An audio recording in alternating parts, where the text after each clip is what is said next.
Pemerintah melakukan penyesuaian pajak terhadap sejumlah barang mewah sebesar 12%. Namun, sejumlah masyarakat masih belum memahami terkait komponen yang terkena pajak 12%. Ya, dan saudara, berikut kita simak pernyataan dari fungsional penyuluh pajak Kanwil DJP Aceh, Faisal Azmi berikut ini.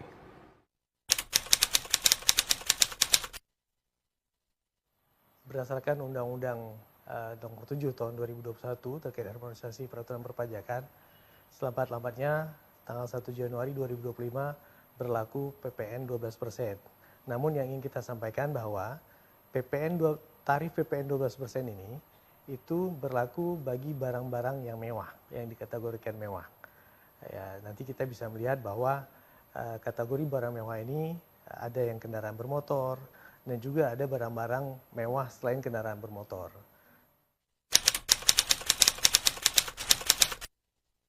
Barang mewah itu diatur di ketentuan ya, ada di PMK 15 dan di PMK 141 terkait kendaraan mewah, kendaraan bermotor. Nanti seperti kita ketahui ya, kalau memang ada pembelian kendaraan bermotor, maka akan ada PPN sebesar 12% dan juga tarif PPN BM. Begitu juga dengan selain kendaraan bermotor, misalnya kapal pesiar, atau kemudian kalau kita berbicara tentang pembelian rumah mewah di atas 30 miliar, nah itu dikenakan PPN sebesar 12% dan juga PPN BM.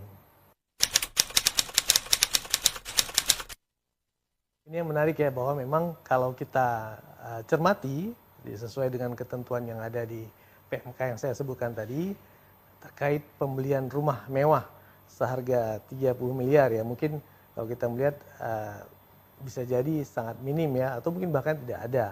Dan juga untuk pembelian kapal pesiar, kita belum tahu ya, kalau di Aceh kemungkinan besar minim atau bahkan tidak ada. Namun ini kita mau menyampaikan bahwa ini merupakan regulasi bahwa terkait PPN yang tarifnya 12% ini berlaku bagi PPN kendaraan bagi barang-barang yang dikategorikan dalam kategori barang mewah. Sementara kalau untuk yang lainnya, kita ingin menyampaikan kepada masyarakat bahwa secara efektif pembebanannya tetap 11%, walaupun nanti tentu kita akan jelaskan bagaimana mekanisme perhitungannya. Seperti yang kita pernah jelaskan bahwa kita tidak melihat barang mewah itu dari sisi harganya, bahwa ini harganya mahal sehingga dia mewah. Kita harus melihat lagi di ketentuan yang ada seperti yang saya sebutkan tadi di PMK 141 dan juga di PMK 15. Kalau memang masuk ke dalam kategori itu, maka dia akan masuk ke dalam kategori barang mewah yang dikenakan PPN 12%. Sementara masyarakat tidak perlu khawatir terkait pembelian HP misalnya, atau pembelian elektronik yang lainnya ini, maka secara efektif dia tetap dikenakan 11%. Artinya beban PPN yang harus dibayarkan oleh masyarakat itu hanya 11%. Walaupun kita ketahui bahwa sesuai dengan Undang-Undang HPP, itu tarif PPN 12%, namun ada namanya dasar pengenaan pajak. Nah, ini yang perlu kita jelaskan, bahwa dasar pengenaan pajak ini, kalau di ketentuan sebelumnya, dia biasanya 100% dari harga jual, maka sesuai dengan ketentuan yang ada di PMK 131 tahun 2024, ada namanya dasar pengenaan pajak sebesar 11/12%, 11/12 dikali harga jual. Jadi kalau nanti kita mengalihkannya 12% dikali dengan DPP tadi, maka secara efektif pembebanan pajak atau pembebanan PPN itu hanya 11%.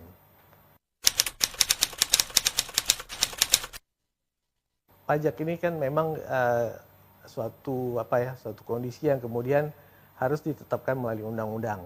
Dan tentunya kita harus meyakini bahwa penerapan pajak atau implementasi pajak ini oleh pemerintah diupayakan supaya berkeadilan. Nah, artinya tentu yang kaya membayar pajak mungkin lebih daripada yang miskin. Maka kemudian kita melihat kenapa kemudian tarif 12% itu dikenakan kepada barang mewah. Nah, masyarakat tentunya tidak perlu khawatir ketika kemudian untuk barang-barang lainnya itu tetap pembebanannya secara efektif, beban yang dikenakan adalah 11%. Dengan adanya pemungutan pajak yang berkedara ini, kita berharap tidak adanya semacam ini ya, semacam keresahan atau turunnya daya beli masyarakat, sehingga kita berharap sekali bahwa ekonomi kita bisa terus meningkat.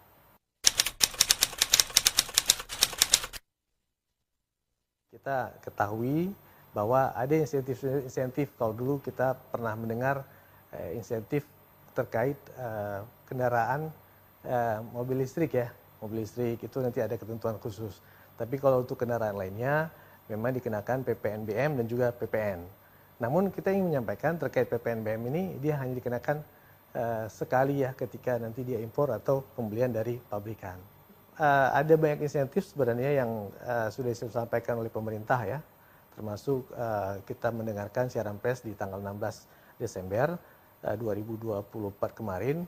Misalnya kita ingin menyampaikan bahwa adanya diskon listrik ya, pembayaran listrik atau pembelian token sebesar 50% dalam jangka waktu di bulan Januari dan Februari.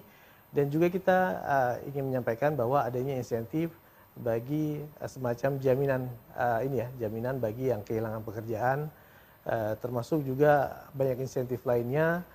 Kalau kita mengetahui bahwa teman-teman dari yang pedagang UMKM yang sebelumnya dikenakan pajak 0,5% dan harusnya selesai atau di hari akhirnya di tahun 2024 ini oleh pemerintah kemudian diperpanjang 1 tahun. Jadi itu beberapa di antara insentif yang diberikan oleh pemerintah kepada masyarakat.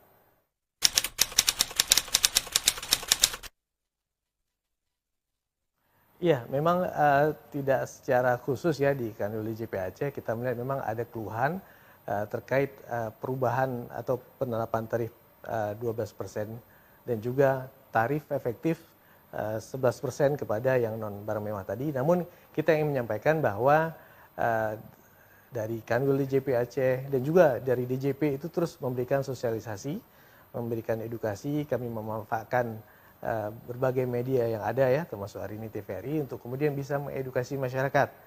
Kita juga memanfaatkan media sosial yang ada di seluruh instansi yang ada di DJP, dan kita juga aktif memberikan edukasi secara langsung.